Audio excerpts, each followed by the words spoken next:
कृष्णाय वासुदेवाय हरये परमात्मने प्रणतः क्लेशनाशाय गोविंदाय नमो नमः।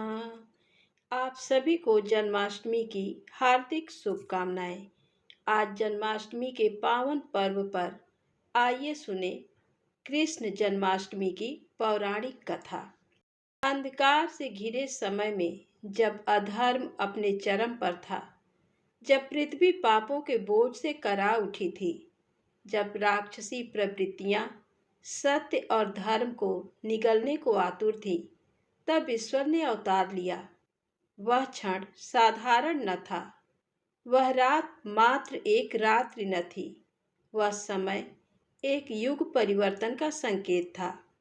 चारों ओर घना अंधकार था, किंतु उसी अंधकार में एक दिव्य प्रकाश का उदय हुआ।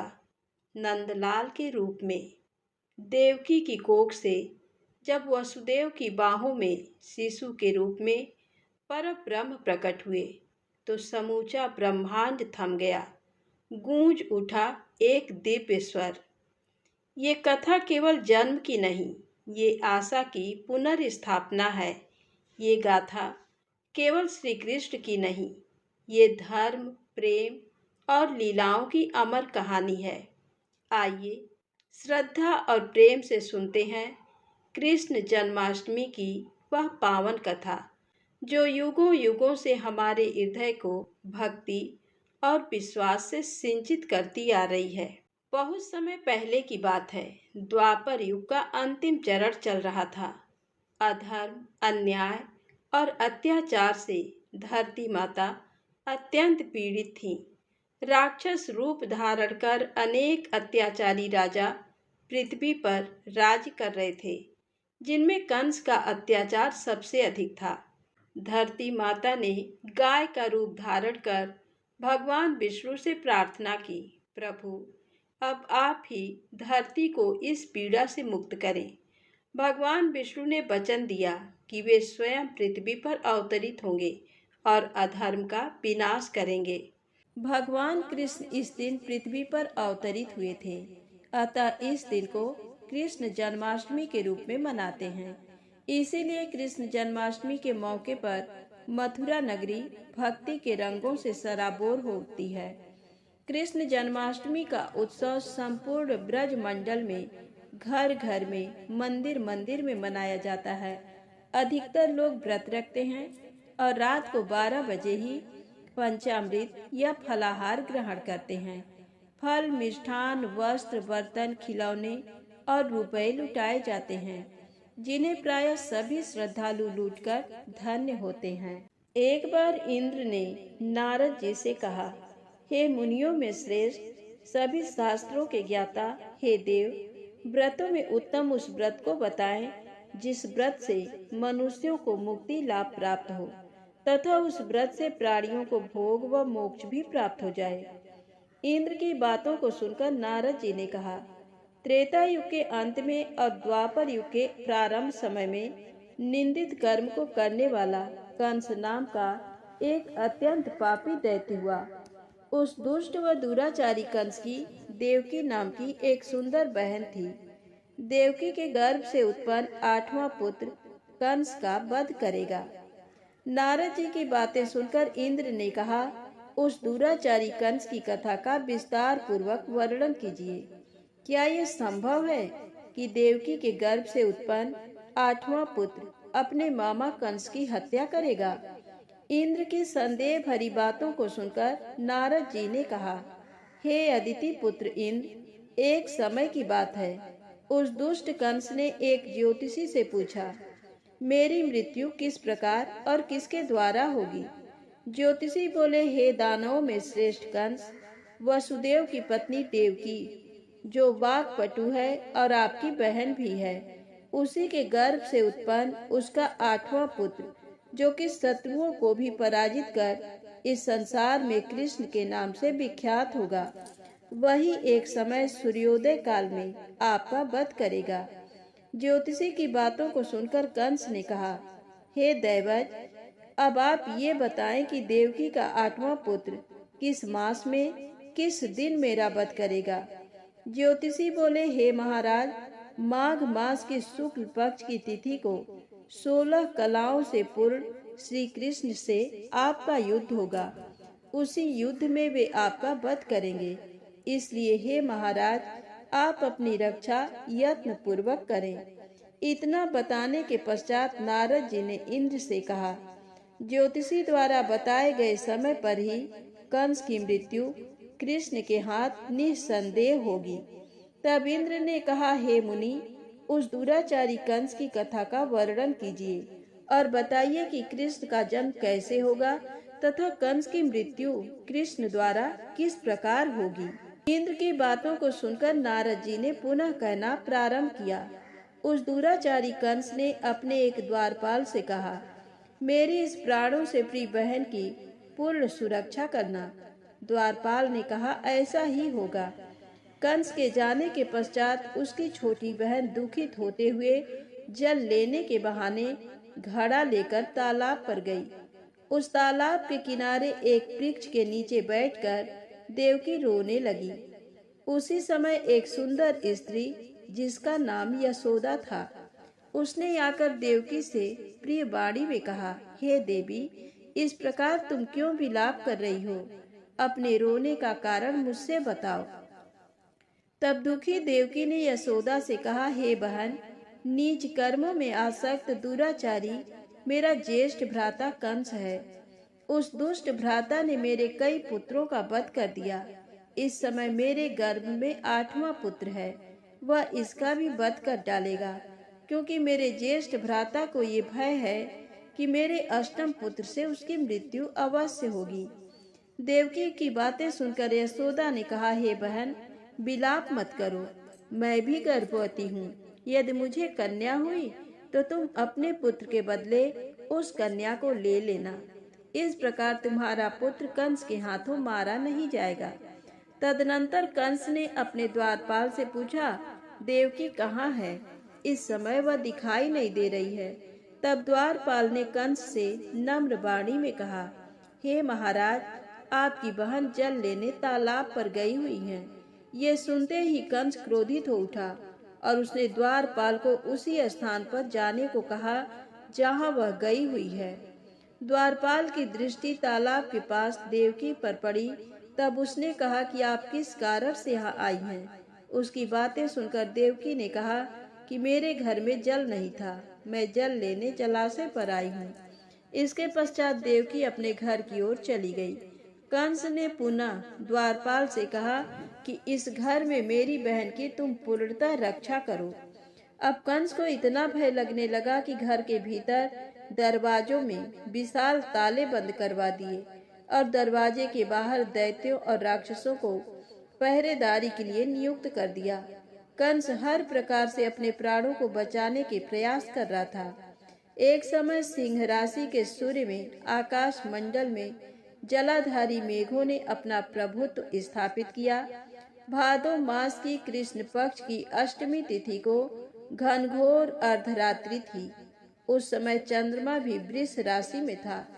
रोहिणी नक्षत्र बुधवार के दिन सौभाग्य योग से संयुक्त चंद्रमा के आधी रात में उदय होने पर आधी रात के उत्तर एक घड़ी जब हो जाए तो श्रुति स्मृति पुराणोक्त फल निसंदेह प्राप्त होता है। इस प्रकार बताते हुए नारद जी ने इंद्र से कहा, ऐसे विजय नामक शुभ मुहूर्त में श्री कृष्ण का जन्म हुआ और श्री कृष्ण के प्रभाव से ही उसी क्षण बंदी गृह के दरवाजे स्वयं खुल गए। द्वार पर पहरा देने वाले पहरेदार राक्षस सभी मूर्छित हो गए। देवकी ने उसी क्षण अपने पति वसुदेव से कहा, हे स्वामी, आप निद्रा का त्याग करें और मेरे इस पुत्र को गोकुल में ले जाएं। वहाँ इस पुत्र को नंदगोप की धर्म पत्नी यशोदा को दे दें। उस समय यमुना जी पूर्ण रूप से बाढ़ग्रस्त थी, किंतु जब वसुदेव जी बालक कृष्ण को सूप में लेकर यमुना जी को पार करने के लिए उतरे, उसी क्षण बालक के चरणों का स्पर्श होते ही यमुना जी अपने पूर्व स्थिर रूप में आ गईं। किसी प्रकार वसुदेव जी गोकुल पहुँचे और नंद के घर में प्रवेश कर उन्होंने अपना पुत्र तत्काल उन्हें दे दिया और उसके बदले में उनकी कन्या ले ली। वे तत्काल वहां से वापस आकर कंस के बंदी गृह में पहुंच गए। प्रातःकाल जब सभी राक्षस पहरेदार निद्रा से जागे तो कंस ने द्वारपाल से पूछा कि अब देवकी के गर्भ से क्या हुआ, इस बात का पता लगाकर मुझे बताओ। द्वारपालों ने महाराज की आज्ञा को मानते हुए कारागार में जाकर देखा तो वहां देवकी की गोद में एक कन्या थी, जिसे देखकर द्वारपालों ने कंस को सूचित किया, किंतु कंस को तो उस कन्या से भय होने लगा। अतः वह स्वयं कारागार में गया और उसने देवकी की गोद से कन्या को झपट लिया और उसे एक पत्थर की चट्टान पर पटक दिया, किंतु वह कन्या विष्णु की माया से आकाश की ओर चली गई और अंतरिक्ष में जाकर विद्युत के रूप में परिणित हो गई। उसने आकाशवाणी कर कंस से कहा कि हे दुष्ट, तुझे मारने वाला गोकुल में नंद के घर में उत्पन्न हो चुका है और उसी से तेरी मृत्यु सुनिश्चित है। मेरा नाम तो वैष्णवी है। मैं संसार के कर्ता भगवान विष्णु की माया से उत्पन्न हुई हूँ। इतना कहकर वह स्वर्ग की ओर चली गई। उस आकाशवाणी को सुनकर कंस क्रोधित हो उठा। उसने नंद के घर में पूतना राक्षसी को कृष्ण का वध करने के लिए भेजा, किंतु जब वह राक्षसी कृष्ण को स्तनपान कराने लगी तो कृष्ण ने उसके स्तन से उसके प्राणों को खींच लिया और वह राक्षसी कृष्ण कृष्ण कहते हुए मृत्यु को प्राप्त हुई। जब कंस को पूतना की मृत्यु का समाचार प्राप्त हुआ तो उसने कृष्ण का वध करने के लिए क्रमशः केसी नामक दैत्य को अश्व के रूप में, उसके पश्चात अरिष्ट नामक दैत्य को बैल के रूप में भेजा, किंतु ये दोनों भी कृष्ण के हाथों मृत्यु को प्राप्त हुए। इसके पश्चात कंस ने काल्याख्य नामक दैत्य को कव्य के रूप में भेजा, किंतु वह भी कृष्ण के हाथों मारा गया। अपने बलवान राक्षसों की मृत्यु के आघात से कंस अत्यधिक भयभीत हो गया। उसने द्वारपालों को आज्ञा दी कि नंद को तत्काल मेरे समक्ष उपस्थित करो। द्वारपाल नंद को लेकर जब उपस्थित हुए तब कंस ने नंद से कहा कि यदि तुम्हें अपने प्राणों को बचाना है तो पारिजात के पुष्प ले आओ। यदि तुम नहीं ला पाए तो तुम्हारा वध निश्चित है। कंस की बातों को सुनकर नंद ने ऐसा ही होगा कहा और अपने घर की ओर चले गए। घर आकर उन्होंने संपूर्ण वृत्तांत अपनी पत्नी यशोदा को सुनाया, जिसे श्री कृष्ण भी सुन रहे थे। एक दिन श्री कृष्ण अपने मित्रों के साथ यमुना नदी के किनारे गेंद खेल रहे थे और अचानक स्वयं ने ही गेंद को यमुना में फेंक दिया। यमुना में गेंद फेंकने का मुख्य उद्देश्य यही था कि वे किसी प्रकार पारिजात पुष्पों को ले आएं। अतः वे कदम के वृक्ष पर चढ़कर यमुना में कूद पड़े। कृष्ण के यमुना में कूदने का समाचार श्रीधर नामक गोपाल ने यशोदा को सुनाया। ये सुनकर यशोदा भागती हुई यमुना नदी के किनारे आ पहुंची और उसने यमुना नदी की प्रार्थना करते हुए कहा, हे यमुना, यदि मैं बालक को देखूंगी तो भाद्रपद मास की रोहिणी युक्त अष्टमी का व्रत अवश्य करूंगी, क्योंकि दया, दान, सज्जन प्राणी, ब्राह्मण कुल में जन्म, रोहिणी युक्त अष्टमी, गंगा जल, एकादशी, गया श्राद्ध और रोहिणी व्रत ये सभी दुर्लभ हैं। हजारों अश्वमेध यज्ञ, सहस्त्रों राजसूय यज्ञ, दान, तीर्थ और व्रत करने से जो फल प्राप्त होता है वह सब कृष्ण जन्माष्टमी के व्रत को करने से प्राप्त हो जाता है। ये बात नारद ऋषि ने इंद्र से कही। इंद्र ने कहा, हे मुनियों में श्रेष्ठ नारद, यमुना नदी में कूदने के बाद उस बाल रूपी कृष्ण ने पाताल में जाकर क्या किया, ये संपूर्ण वृत्तांत भी बताएं। नारद ने कहा, हे इंद्र, पाताल में उस बालक से नागराज की पत्नी ने कहा कि तुम यहाँ क्या कर रहे हो, कहाँ से आए हो और यहाँ आने का क्या प्रयोजन है। नागपत्नी बोली, हे कृष्ण, क्या तूने द्यूत क्रीड़ा की है जिसमें अपना समस्त धन हार गया है? यदि ये बात ठीक है तो कंकड़, मुकुट और मड़ियों का हार लेकर अपने घर में चले जाओ, क्योंकि इस समय मेरे स्वामी शयन कर रहे हैं। यदि वे उठ गए तो तुम्हारा भक्षण कर जाएंगे। नागपत्नी की बातें सुनकर कृष्ण ने कहा, हे कांते, मैं किस प्रयोजन से यहाँ आया हूँ वह वृत्तांत मैं तुम्हें बताता हूँ। समझ लो मैं कालिया नाग के मस्तक को कंस के साथ द्यूत में हार चुका हूँ और वही लेने मैं यहाँ आया हूँ। बालक कृष्ण की इस बात को सुनकर नाग पत्नी अत्यंत क्रोधित हो उठी और अपने सोए हुए पति को उठाते हुए उसने कहा, हे स्वामी, आपके घर ये शत्रु आया है, अतः आप इसका हनन कीजिए। अपने स्वामिनी की बातों को सुनकर कालिया नाग निद्रावस्था से जाग पड़ा और बालक कृष्ण से युद्ध करने लगा। इस युद्ध में कृष्ण को मूर्छा आ गई। उसी मूर्छा को दूर करने के लिए उन्होंने गरुड़ का स्मरण किया। स्मरण होते ही गरुड़ वहां आ गए। श्री कृष्ण अब गरुड़ पर चढ़कर कालिया नाग से युद्ध करने लगे और उन्होंने काली नाग को युद्ध में पराजित कर दिया। अब कालिया नाग ने भली भांति जान लिया था कि मैं जिनसे युद्ध कर रहा हूँ वे भगवान विष्णु के अवतार श्री कृष्ण ही हैं। अतः उन्होंने कृष्ण के चरणों में साष्टांग प्रणाम किया और पारिजात से उत्पन्न बहुत से पुष्पों को मुकुट में रखकर कृष्ण को भेंट किया। जब कृष्ण चलने को हुए तब कालिया नाग की पत्नी ने कहा, हे स्वामी, मैं कृष्ण को नहीं जान पाई। हे जनार्दन, मंत्र रहित, क्रिया रहित, भक्ति भाव रहित मेरी रक्षा कीजिए। हे प्रभु, मेरे स्वामी मुझे वापस दे दें। तब श्री कृष्ण ने कहा, हे सर्पिणी, दैत्यों में जो सबसे बलवान है उस कंस के सामने मैं तेरे पति को ले जाकर छोड़ दूंगा, अन्यथा तुम अपने घर को चली जाओ। अब श्री कृष्ण कालिया नाग के फन पर नृत्य करते हुए यमुना के ऊपर आ गए। तदनंतर कालिया की फुंकार से तीनों लोग कंपायमान हो गए। अब कृष्ण कंस की मथुरा नगरी को चल दिए। वहां कमल पुष्पों को देखकर यमुना के मध्य जलाशय में वह कालिया सर्प भी चला गया। इधर कंस भी विस्मित हो गया तथा कृष्ण प्रसन्नचित्त होकर गोकुल लौट आए।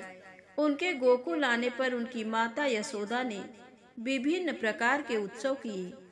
अब इंद्र ने नारद जी से पूछा, हे महामुने, संसार के प्राणी बालक श्री कृष्ण के आने पर अत्यधिक आनंदित हुए।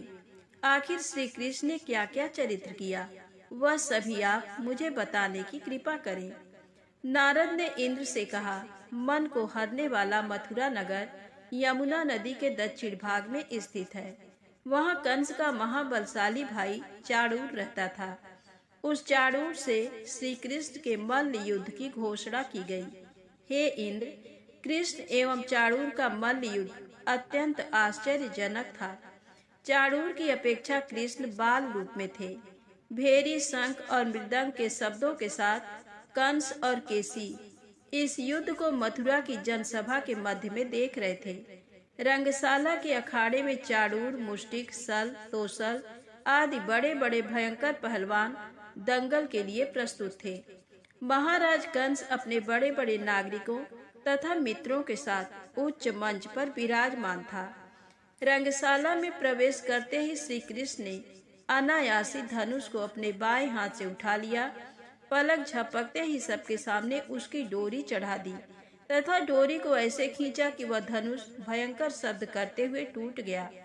धनुष की रक्षा करने वाले सारे सैनिकों को दोनों भाइयों ने ही मार गिराया। कुवलया पीड़ हाथी का वध कर श्री कृष्ण ने उसके दोनों दांतों को उखाड़ लिया और उससे महावत एवं अनेक दुष्टों का संहार किया। कुछ सैनिक भाग खड़े हुए और महाराज कंस को सारी सूचनाएं दी तो कंस ने क्रोध से दांत पीसते हुए चाणूर, मुष्टिक को शीघ्र ही दोनों बालकों का वध करने के लिए इंगित किया। इतने में श्री कृष्ण एवं बलदेव अपने अंगों पर खून के कुछ छींटे धारण किए हुए हाथी के विशाल दांतों को अपने कंधे पर धारण कर सिंहवाहक की भांति मुस्कुराते हुए अखाड़े के समीप पहुँचे। चाणूर और मुष्टिक ने उन दोनों भाइयों को मल्ल युद्ध के लिए ललकारा। नीति विचारक कृष्ण ने अपने समान आयु वाले मल्लों से लड़ने की बात कही, किंतु चाणूर ने श्री कृष्ण को और मुष्टिक ने बलराम जी को बड़े दर्प से महाराज कंस का मनोरंजन करने के लिए ललकारा। श्री कृष्ण बलराम तो ऐसा चाहते ही थे। इस प्रकार मल्ल युद्ध आरंभ हो गया। वहां पर बैठी हुई पूर्व स्त्रियां उस अनीतिपूर्ण मल्ल युद्ध को देखकर वहां से उठकर चलने को उद्यत हो गईं। श्री कृष्ण की रूप माधुरी का दर्शन कर कहने लगी, अहो, सच पूछो तो ब्रज भूमि ही परम पवित्र और धन्य है। वहाँ परम पुरुषोत्तम मनुष्य के वेश में छिपकर रहते हैं। देवादिदेव महादेव शंकर और लक्ष्मी जी जिनके चरण कमलों की पूजा करती हैं, वे ही प्रभु यहाँ रंग बिरंगे पुष्पों की माला धारण कर गौओं के पीछे पीछे सखाओं और बलराम जी के साथ बांसुरी बजाते और नाना प्रकार की क्रीड़ाएं करते हुए आनंद से विचरण करते हैं। श्री कृष्ण की इस रूप मधुरिमा का आस्वादन केवल ब्रजवासियों एवं विशेषकर गोपियों के लिए ही सुलभ है। वहाँ के मयूर, सुख, सारी गौवें, बछड़े तथा नदियाँ सभी धन्य हैं। वे स्वच्छंद रूप से श्री कृष्ण की विविध प्रकार की माधुरियों का पान करके निहाल हो जाते हैं। अभी वे ऐसी चर्चा कर ही रही थी कि श्री कृष्ण ने चाणूर और बलराम जी ने मुष्टि को पछाड़कर उनका वध कर दिया। जब अंत में केवल दुराचारी कंस ही बच गया तो कृष्ण ने कहा, हे दुष्ट, अधर्मी दुराचारी, अब मैं इस महायुद्ध स्थल पर तुझसे युद्ध कर तथा तेरा वध कर इस संसार को तुझसे मुक्त कराऊंगा। ये कहते हुए श्री कृष्ण ने उसके केसों को पकड़ लिया और कंस को घुमाकर पृथ्वी पर पटक दिया, जिससे वह मृत्यु को प्राप्त हुआ। कंस के मरने पर देवताओं ने शंख घोष व पुष्प वृष्टि की। वहां उपस्थित समुदाय श्री कृष्ण की जय जयकार कर रहा था। कंस की मृत्यु पर नंद, देवकी, वसुदेव, यशोदा और इस प्रकार के सभी प्राणियों ने हर्ष पर्व मनाया। तो प्रेम से बोले, श्री कृष्ण भगवान की जय हो। आइए सुने श्री राधा कृष्ण की अगली पौराणिक कथा। कथा मिलती है कि गोकुल में एक मोर रहता था। वह श्री कृष्ण का अनन्य भक्त था। एक बार उसने श्री कृष्ण की कृपा पाने के लिए कन्हैया के द्वार पर जाकर जप करने का विचार किया। इसके बाद वह उनके द्वार पर बैठकर कृष्ण कृष्ण जपता रहा। जप करते हुए उसे 1 बरस बीत गया, लेकिन उसे श्री कृष्ण की कृपा प्राप्त नहीं हुई। एक दिन दुखी होकर मोर रोने लगा। तभी वहां से एक मैना उड़ती जा रही थी। उसने मोर को रोता हुआ देखा तो बहुत अचंभित हुई। मैना ने सोचा कि यूं तो मोर किसी भी कारण से रो सकता है, लेकिन कन्हैया के दर पर कोई रोए, ये तो अचंभित करने वाली बात है। इसके बाद मैना मोर के पास गई और रोने का कारण पूछा। तब मोर ने बताया कि 1 बरस से मैं कन्हैया को प्रसन्न करने के लिए कृष्ण नाम जप कर रहा हूँ, लेकिन कन्हैया ने आज तक मुझे पानी भी नहीं पिलाया। ये सुनकर मैना बोली, मैं श्री राधे रानी के बरसाना से आई हूँ, तू मेरे साथ वहीं चल। राधे रानी बहुत दयालु हैं, वह तुझ पर जरूर कृपा करेंगी। मोर ने मैना की बात मान ली और दोनों ही उड़ते उड़ते बरसाना पहुंच गए। लेकिन मोर ने राधा रानी के दर पर भी कृष्ण नाम का ही जप किया। ये सुनते ही श्री राधे दौड़ती हुई आईं और मोर को गले से लगा लिया। राधा रानी ने मोर से पूछा, तू कहाँ से आया है? तब मोर ने कहा कि जय हो राधा रानी की। आज तक सुना था कि तुम करुणामयी हो और आज देख भी लिया। राधा रानी बोली, वह कैसे? तब मोर बोला, मैं पिछले 1 बरस कन्हैया के द्वार पर कृष्ण नाम जप कर रहा हूँ, लेकिन पानी पिलाना तो दूर, उन्होंने तो मेरी ओर देखा तक नहीं। तब राधा जी ने कहा कि नहीं, मेरे कान्हा ऐसे निर्मोही नहीं है। किशोरी जी ने कहा कि फिर से तुम कन्हैया के द्वार पर जाओ, लेकिन इस बार कृष्ण नहीं, राधे राधे रटना। मोर ने राधा रानी की बात मान ली और लौटकर गोकुल वापस आ गया। फिर से कृष्ण के द्वार पर पहुंचा और इस बार राधे राधे रटने लगा। ये सुनते ही कृष्ण दौड़े चले आए और मोर से पूछा, तुम कहाँ से आए हो? तब मोर ने कहा, हे माधव, 1 बरस से तुम्हारा नाम संकीर्तन कर रहा था, तब तो तुमने मुझे पानी तक नहीं पिलाया। आज राधे राधे जपने पर दौड़े चले आए। मोर की बात सुनकर कृष्ण जी बोले, मैंने तुझको कभी पानी नहीं पिलाया, ये मैंने पाप किया है। लेकिन तूने राधा का नाम लिया, ये तेरा सौभाग्य है। इसलिए मैं तुझको वरदान देता हूँ कि जब तक ये सृष्टि रहेगी, तेरा पंख सदैव ही मेरे शीश पर विराजमान होगा। साथ ही जो भी भक्त किशोरी जी का नाम लेगा, वह भी मेरे शीश पर रहेगा। तो प्रेम से बोले, राधा रानी श्री कृष्ण भगवान की जय हो। भगवान श्री कृष्ण के नाम से पहले हमेशा भगवती राधा का नाम लिया जाता है। कहते हैं कि जो व्यक्ति राधा का नाम नहीं लेता है, सिर्फ कृष्ण कृष्ण रटता रहता है, वह उसी प्रकार अपना समय नष्ट करता है जैसे कोई रेत पर बैठकर मछली पकड़ने का प्रयास करता है। श्रीमद् देवी भागवत नामक ग्रंथ में उल्लेख मिलता है कि जो भक्त राधा का नाम लेता है, भगवान श्री कृष्ण सिर्फ उसी की पुकार सुनते हैं। इसलिए कृष्ण को पुकारना है तो राधा को पहले बुलाओ।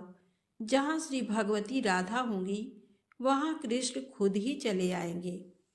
पुराणों के अनुसार भगवान कृष्ण स्वयं कहते हैं कि राधा उनकी आत्मा है, वह राधा में और राधा उनमें बसती हैं।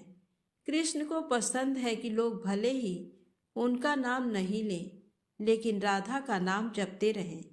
इस नाम को सुनकर भगवान श्री कृष्ण अति प्रसन्न हो जाते हैं। इसका उल्लेख श्री कृष्ण जी ने नारद से किया है। इस संदर्भ में कथा है कि व्यास मुनि के पुत्र सुखदेव जी तोता बनकर राधा के महल में रहने लगे। सुखदेव जी हमेशा राधा राधा रटा करते थे। एक दिन राधा ने सुखदेव जी से कहा कि अब से तुम सिर्फ कृष्ण कृष्ण नाम जपा करो। सुखदेव जी ऐसा ही करने लगे। इन्हें देखकर दूसरे तोता भी कृष्ण कृष्ण बोलने लगे। राधा की सखी सहेलियों पर श्री कृष्ण का नाम का असर होने लगा। पूरा नगर कृष्णमय हो गया। कोई राधा का नाम नहीं लेता था। एक दिन कृष्ण उदास भाव से राधा से मिलने जा रहे थे। राधा कृष्ण की प्रतीक्षा कर रही थी। तभी नारद जी बीच में आ गए। कृष्ण के उदास चेहरे को देखकर नारद जी ने पूछा कि प्रभु, आप उदास क्यों हैं? कृष्ण कहने लगे कि राधा ने सभी को कृष्ण नाम रटना सिखा दिया है। कोई राधा नहीं कहता, जबकि मुझे राधा नाम सुनकर प्रसन्नता होती है। कृष्ण के ऐसे वचन सुनकर राधा की आंखें भर आईं। महल लौटकर राधा ने सुखदेव जी से कहा कि अब से आप राधा राधा ही जपा कीजिए। उस समय से ही राधा का नाम पहले आता है, फिर कृष्ण का। राधा कृष्ण की तरह सीता का नाम भी राम से पहले लिया जाता है। असल में राम और कृष्ण दोनों ही एक हैं और राधा एवं सीता भी एक हैं। ये हमेशा नित्य और शाश्वत है, क्योंकि यही लक्ष्मी और नारायण रूप से संसार का पालन करते हैं। नारायण लक्ष्मी से अगाध प्रेम करते हैं। ये हमेशा अपने हृदय में बसने वाली राधा का नाम सुनना चाहते हैं। इसलिए ही कृष्ण नाम से पहले राधा नाम लिया जाता है। तो प्रेम से बोले, राधे राधे, जय श्री कृष्णा। अब आइए सुने राधा नाम की महिमा कथा। एक बार एक व्यक्ति था। वह एक संत के पास गया और कहता है कि संत जी, मेरा एक बेटा है। वह ना तो पूजा पाठ करता है और ना ही भगवान का नाम लेता है। आप कुछ ऐसा कीजिए कि उसका मन भगवान में लग जाए। संत जी कहते हैं, ठीक है, एक दिन तू उसे मेरे पास लेकर आ जा।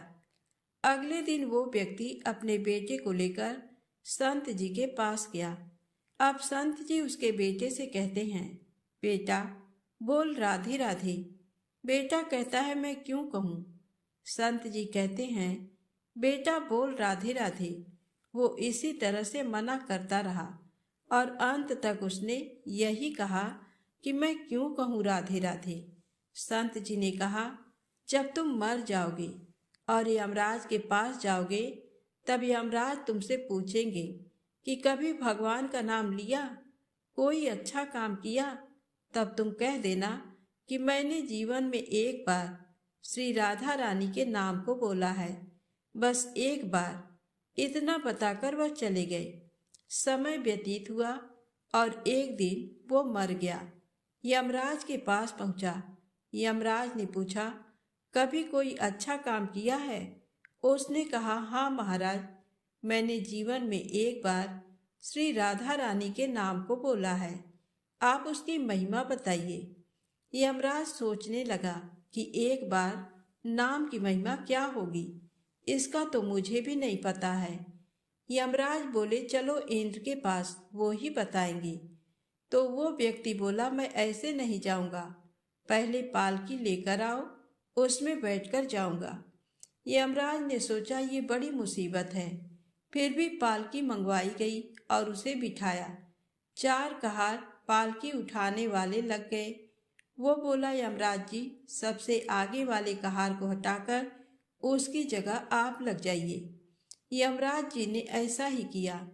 फिर सब मिलकर इंद्र के पास पहुंचे और बोले कि एक बार श्री राधा रानी के नाम लेने की महिमा क्या है? इंद्र बोले, महिमा तो बहुत है, पर क्या है ये मुझे भी नहीं मालूम। बोले कि चलो ब्रह्मा जी को पता होगा, वो ही बताएंगे।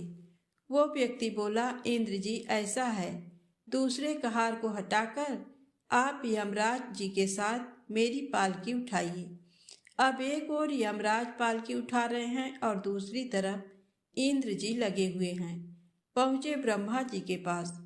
ब्रह्मा जी ने सोचा कि ऐसा कौन सा प्राणी ब्रह्मलोक में आ रहा है जो स्वयं इंद्र और यमराज पालकी उठाकर ला रहे हैं। ब्रह्मा के पास पहुंचे। सभी ने पूछा कि एक बार श्री राधा रानी के नाम लेने की महिमा क्या है? ब्रह्मा जी बोले, महिमा तो बहुत है, पर वास्तविकता क्या है ये मुझे भी नहीं पता, लेकिन हाँ, भगवान शिव जी को जरूर पता होगा। वो व्यक्ति बोला कि तीसरे कहार को हटाइए और उसकी जगह ब्रह्मा जी आप लग जाइए। अब क्या करते, महिमा तो जाननी थी। अब पालकी के एक ओर यमराज हैं, दूसरी तरफ इंद्र और पीछे ब्रह्मा जी हैं। सब मिलकर भगवान शिव जी के पास गए और भगवान शिव से पूछा कि प्रभु, श्री राधा रानी के नाम की महिमा क्या है? केवल एक बार नाम लेने की महिमा आप कृपा करके बताइए। भगवान शिव बोले कि मुझे भी नहीं पता, लेकिन भगवान विष्णु जी को जरूर पता होगा। वो व्यक्ति शिव जी से बोला कि अब आप भी पालकी उठाने में लग जाइए। इस प्रकार ब्रह्मा, शिव, यमराज और इंद्र चारों उस व्यक्ति की पालकी उठाने में लग गए और विष्णु जी के लोग पहुंचे। विष्णु जी से पूछा कि एक बार श्री राधा रानी के नाम लेने की महिमा क्या है? विष्णु जी बोले, अरे, जिसकी पालकी को स्वयं मृत्यु का राजा यमराज, स्वर्ग का राजा इंद्र, ब्रह्मलोक के राजा ब्रह्मा और साक्षात भगवान शिव उठा रहे हों, इससे बड़ी महिमा क्या होगी? जब सिर्फ एक बार श्री राधा रानी नाम लेने के कारण आपने इसको पालकी में उठा ही लिया है, तो अब ये मेरी गोद में बैठने का अधिकारी हो गया है। भगवान श्री कृष्ण ने स्वयं कहा है कि जो केवल रा बोलते हैं तो मैं सब काम छोड़कर खड़ा हो जाता हूँ, और जैसे ही कोई धा शब्द का उच्चारण करता है तो मैं उसकी ओर दौड़ लगाकर उसे अपनी गोद में भर लेता हूँ। तो बोलिए श्री राधे कृष्ण भगवान की जय हो, बरसाने वाली की जय हो। आइए सुने मनोकामना पूर्ण करने वाली अगली पौराणिक कथा। इस कथा को श्रद्धा भाव से पूरा अवश्य सुनिएगा। जब श्री राधा जी पृथ्वी लोक पर चलने लगी तो गोलोक के श्री राधा जी का लीला पक्षी श्री सुखदेव जी ने भी साथ चलने को कहा।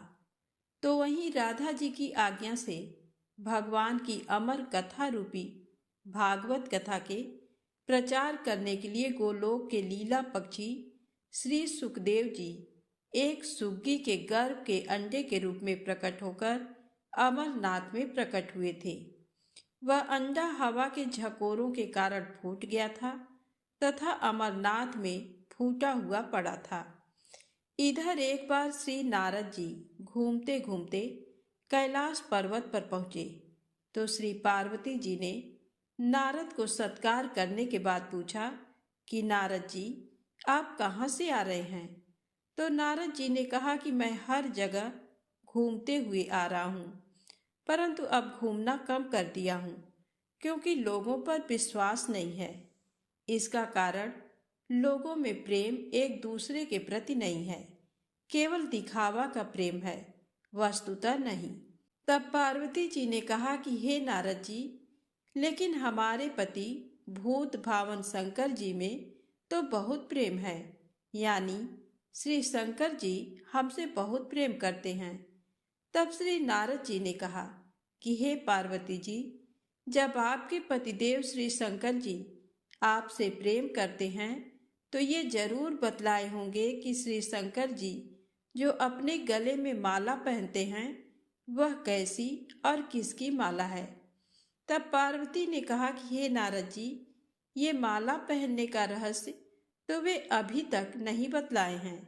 तब नारद जी ने कहा कि फिर आपके प्रति आपसे झूठा या दिखावे का प्रेम करते हैं, वस्तुतः प्रेम नहीं करते हैं।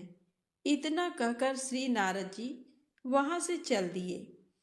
इधर वही एक बार पार्वती जी ने भोलेनाथ से अनुरोध किया कि कृपया ये बतलाएं कि आपके गले में किसकी माला है, तथा ये वर दें कि हे स्वामी, मुझे आपसे वियोग नहीं हो और हमेशा आत्मज्ञान बना रहे।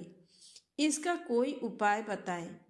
तब आगे श्री शंकर जी ने कहा कि इस आत्मज्ञान को मैं समय से बतलाऊंगा, परंतु श्री नारद द्वारा जो भेद वचन है उन भेद वचनों के समाधान को करते हुए श्री शंकर जी ने कहा कि हे पार्वती, ये हमारे गले में जो मुंडों की माला है वह मुंड माला तुम्हारे ही मुंडों की है, जिनको मैंने तुम्हारे बार बार मरने पर तुम्हारी याद में माला के रूप में धारण किया है, क्योंकि मैं तुमसे अति प्रेम करता हूँ। तब पार्वती जी ने कहा कि मैं बार बार मर जाती हूँ और आपकी मृत्यु नहीं होती, इसका कारण क्या है। तब श्री शंकर जी ने कहा कि हे पार्वती, मैंने अमर कथा सुना है जिससे मैं अमर हूँ। ये घटना सुनकर श्री पार्वती जी ने अमर कथा सुनने के लिए श्री शंकर जी से प्रार्थना की। तब शंकर जी ने कहा कि हे पार्वती, इस समय मैं तुझमें अमर कथा सुनने का पूर्ण लक्षण नहीं देख रहा हूँ, फिर भी तुम्हारे आग्रह करने के कारण मैं अवश्य कथा सुनाऊंगा। यानी आज आपको अति गोपनीय कथा सुना रहा हूँ, जिसको सुनकर तुम भी अमर हो सकती हो। इसलिए आप जरा बाहर दिखाइए कि कहीं कोई है तो नहीं।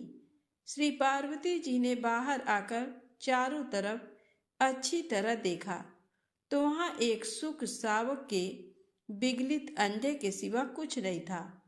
उन्होंने श्री शंकर जी से कहा कि बाहर कोई नहीं है। तब श्री शंकर जी ने ध्यानस्थ मुद्रा में अमर कथा का अमृत प्रवाह शुरू किया। बीच बीच में पार्वती जी हुंकारा भरती थी। 10वें स्कंद की समाप्ति पर वे निद्राग्रस्त हो गईं एवं 12वें स्कंद की समाप्ति पर पार्वती जी ने शंकर जी से कहा कि हे प्रभु, क्षमा करेंगे, मुझे 10वें स्कंद के बाद नींद आ गई थी, मैं आगे की कथा नहीं सुन सकी हूँ। अर्थात श्री कृष्ण उद्धव संवाद जो 11वें स्कंद में है उसको मैंने नहीं सुना तथा 12वें स्कंद की कथा भी नहीं सुनी।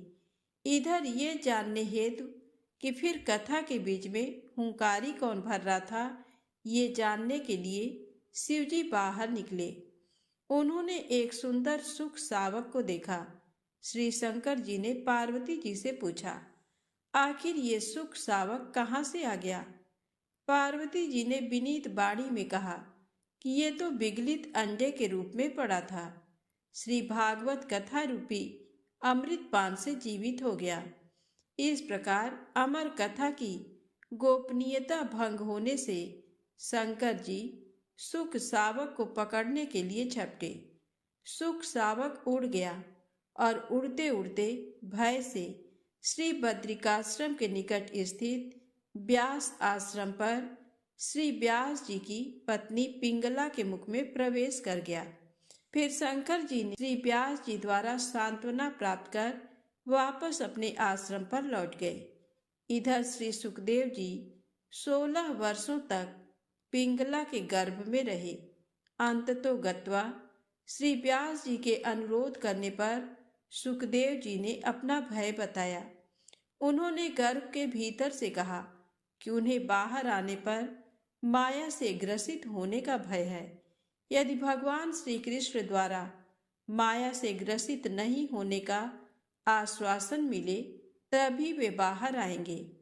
व्यास जी के अनुरोध से भगवान श्री कृष्ण ने सुखदेव जी को माया से ग्रसित नहीं होने का आश्वासन दिया। तब सुखदेव जी गर्भ से बाहर आए और जन्म लेते ही जंगल में तपस्या करने चल पड़े तथा पुनः सुखदेव जी जो अपने पिता व्यास जी के बुलाने पर भी नहीं आए, लेकिन व्यास जी के ब्रह्मचारी शिष्यों द्वारा गाए जाते हुए श्री भागवत जी के मंत्रों से अपनी समाधि को तोड़ दिया तथा इस श्लोक को सुनकर उन श्री व्यास जी के शिष्यों के पीछे पीछे चल दिए। इस घटना का मुख्य कारण भागवत कथा ही है। बोलिए श्री राधे कृष्ण भगवान की जय हो, बरसाने वाली की जय हो। आइए सुने मनोकामना पूर्ण करने वाली श्री राधा रानी की एक सच्ची कहानी। रमा नाम की एक स्त्री किसी गांव में रहती थी। 5-6 बरस उसकी शादी को हो गए थे, कोई संतान नहीं थी। एक बार श्री राधा अष्टमी का उत्सव आया। गांव की औरतें बरसाना जा रही थीं। औरतों ने कहा, तुम भी बरसाना चलो, राधा रानी बड़ी दयालु हैं, तुम्हारी गोद जरूर भरेंगी। वह कई महीनों से अपने घर से बाहर नहीं निकली थी। उसके पति और सास ने भी उसे जाने की आज्ञा दे दी। बस उसने मन में ठान लिया कि राधा रानी मेरी गोद जरूर भरेंगी। जिस दिन उसे जाना था उसी दिन पैर में चोट लग गई, चला भी नहीं जा रहा था।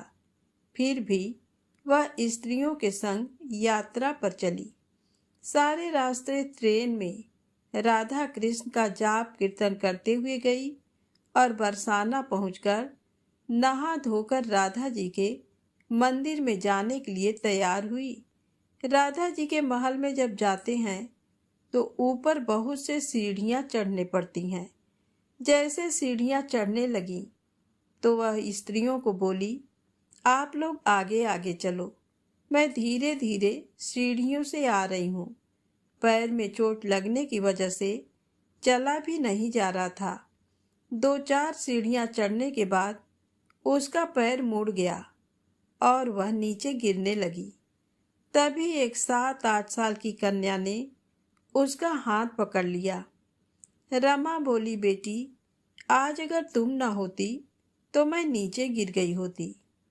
कन्या बोली, मैया, ऐसे कैसे गिर जाने देती मैं तुम्हें। रमा ने पूछा, बेटी, तुम्हारा नाम क्या है। वह बोली, लाडो नाम है मेरा, यहीं पास में रहती हूँ। वे दोनों सीढ़ियों पर बैठ गए। लाडो कहने लगी, मैया, मेरे लिए क्या लाई हो। ना कोई जान ना पहचान और लाडो ऐसी बात कर रही है। रमा ने सोचा। फिर रमा ने कहा, लाडो, मैं कल तुम्हारे लिए लेकर आऊंगी, तुम्हें क्या पसंद है। तो लाडो बोलती है, मुझे नथनी, गले का हार, कान के कुंडल, चूड़ियाँ, मेहंदी, घाघरा चोली, ये सब चीजें पसंद हैं, कुछ भी ले आना। इतना कहकर वह बालिका भाग गई। जैसे तैसे रमा भी मंदिर में दर्शन करके लौट आई और आकर उस बालिका के बारे में सोचने लगी और बाजार से उसने गले का हार और चूड़ियाँ उसके लिए लाई। अगले दिन वहीं जहाँ मिले थे वह लाडो उसका इंतजार करते मिली। चूड़ियाँ और गले का हार जैसे उसे दिया, वह बोली, बस इतनी सी ही और चीजें नहीं लाई? और वह मुंह फुलाकर बैठ गई।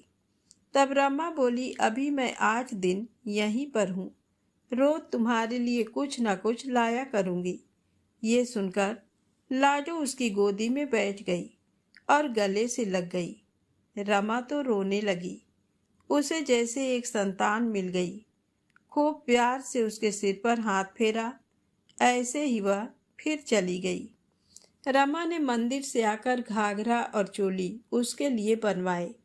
ऐसे ही रोज कुछ ना कुछ वह उसे देती। एक दिन रमा कहती है, अब ये सारी चीज मुझे पहन करके दिखाओ। तो लाडो बोली, कल राधा अष्टमी है, मैं कल इसे पहनूंगी। इस बार लाडो के साथ एक लड़का भी था। उसे देखकर रमा ने कहा, आज पता नहीं मेरे मन में क्या आया, मैंने एक धोती और मुकुट मोर वाला लिया है, क्या मैं इसे दे दूं? लाडो बोली, ये कनुआ है, मेरे साथ ही रहता है। हाँ, तुम इसे दे दो। ऐसा कहकर वे दोनों सामान लेकर चले गए। अगले दिन राधा अष्टमी थी। जब रमा सीढ़ियों पर आई, वहां उसे आज कोई न मिला। बहुत इंतजार के बाद जब वह मंदिर में पहुंची तो वहां बहुत भीड़ थी। कीर्तन और नृत्य हो रहा था। इसी तरह भीड़ को चीरती हुई वह आगे पहुंची और वहां देखकर राधा जी को देखा और ठाकुर जी को देखा तो वही सामान सब जो वह लाई थी उन्होंने धारण किया हुआ था। वह पत्थर सी हो गई। आंखों से आंसू बहने लगे। बात समझते देर न लगी कि वह लाडो राधा जी और कनुआ कृष्ण जी हैं। स्वयं जगत के पालनहार उसके पास आते हैं। राधा जी उसकी गोदी में बैठती हैं और उसे मातृ सुख प्रदान करती हैं। वह तो जैसे बावरी हो गई। दिन रात लाडो लाडो कहती रहती, पुकारती रहती। वह स्त्रियों से बोली, तुम लोग घर जाओ, मैं नहीं जाऊंगी। उसकी सास और पति भी उसे लेने आए, पर वह साथ नहीं गई। अब तो प्रतिदिन वह सीढ़ियों पर बैठे बैठे आंसुओं से सीढ़ियां धोती, पलकों से बुहारती। ऐसा करते करते उसे 30 बरस हो गए। एक दिन एक बालिका उसका हाथ पकड़कर ऊपर अटालिका में ले गई। वहां जाकर बोलती है, लो आ गई तेरी लाडो। ऐसा कहकर बाहें फैलाकर रमा को बुलाने लगी और अपने गले से लगा लिया। उस दिन रमा ऐसे गले लगी कि इस पार्थिव शरीर को छोड़कर सदा के लिए अपनी लाडो के पास चली गई। तो बोलिए श्री राधा कृष्ण भगवान की जय। बोलिए श्री बरसाने वाली की जय। एक बार नारद मुनि ने पृथ्वी लोक पर राधा नाम की महिमा सुनी और सुना कि वह श्री कृष्ण की सबसे बड़ी भक्त हैं। नारद जी को लगता था कि वह श्री हरि के सबसे बड़े भक्त हैं। अपने मन की शंका का निवारण करने के लिए नारद जी श्री कृष्ण जी के पास गए। श्री कृष्ण जी तो अंतर्यामी है। समझ गए कि नारद जी के मन में क्या शंका चल रही है। श्री कृष्ण जी ने सोचा, नारद जी को राधा रानी के प्रेम और भक्ति का अनुभव करवाना ही पड़ेगा। जब नारद जी श्री कृष्ण जी के पास आए तो श्री कृष्ण अपना सर पकड़कर बैठे थे। नारद जी ने श्री कृष्ण जी से पूछा कि प्रभु, आपको क्या हुआ है?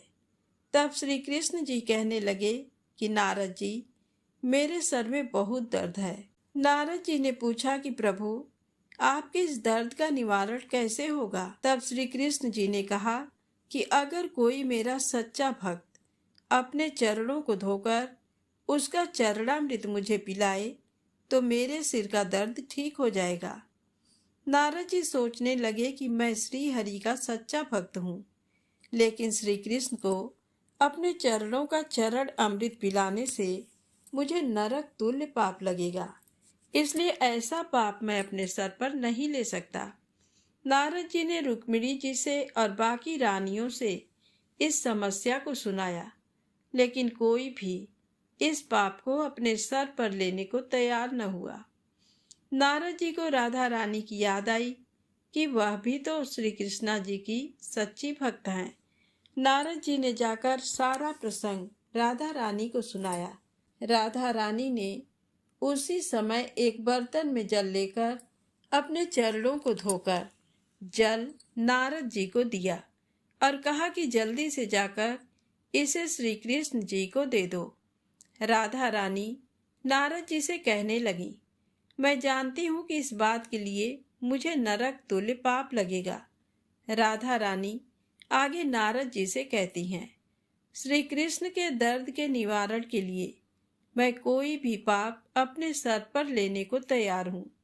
नारद जी श्री कृष्ण जी के पास गए तो श्री कृष्ण मंद मंद मुस्कुरा रहे थे। अब तक नारद जी समझ गए कि राधा रानी श्री कृष्ण से निश्चल प्रेम करती हैं और उनकी सबसे बड़ी भक्त हैं तथा श्री कृष्ण ये सारी लीला मुझे ये एहसास कराने के लिए रची थी।